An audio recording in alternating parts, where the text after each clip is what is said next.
Nejprve vítáme vás do Číny, do Ningbo. Byl jste poprvé tady? Ďakujem veľmi pekne, som prvýkrát v Ningbo, ale v Číne som už 16. krát. Prvýkrát som tu bol ešte ako študent v 94. roku. Můžete nám říct, proč jste tady?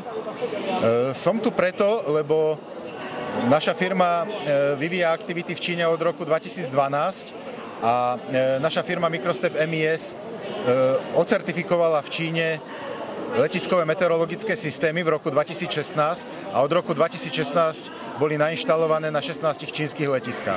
Aha. A jaké technologie máte, zvláštně pro Číny, nebo navázal nějakou specifickou spolupráci s čínským partnerem?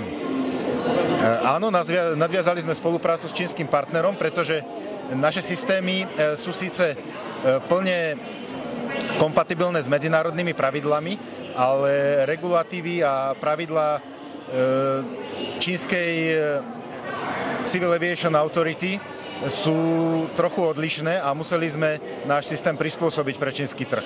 Aha. Jaké výhody má vaše technologie ohledně takového využívání na čínském veľkého trhu? No, priniesli sme systémy, ktoré sú overené na medzinárodných letiskách. Naša firma nainštalovala systémy na viac ako 400 letiskách a podarilo sa nám teda nainštalovať tieto systémy v Číne na 16 letiskách.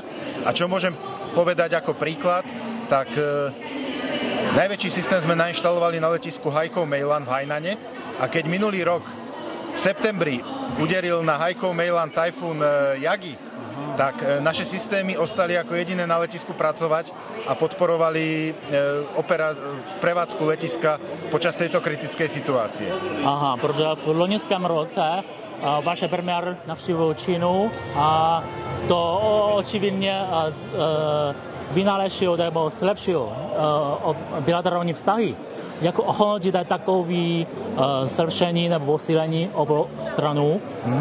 Tak vítame to, pretože vidíme v Číne veľký potenciál a ako hovorím, my sem chodíme pravidelne už od roku 2012 a certifikovaní sme boli v 2016, takže začali sme teda ešte predtým, ako sa uskutočnila táto návšteva premiéra. Každopádne vítame tieto vzťahy a chceme pokračovať v obchodovaní s Čínou. Super. A jaký další plán k budoucnosti ohľadne vaše biznisu? No, zatiaľ sme sa presadili len v oblasti letiskových meteorologických systémov, ale chceli by sme sem priniesť aj naše ďalšie produkty, napríklad systémy pre detekciu strihu vetra, čo je jav, ktorý výrazne ovplyvňuje bezpečnosť leteckej prepravy, najmä pristávania na letiskách. Takže dobrý.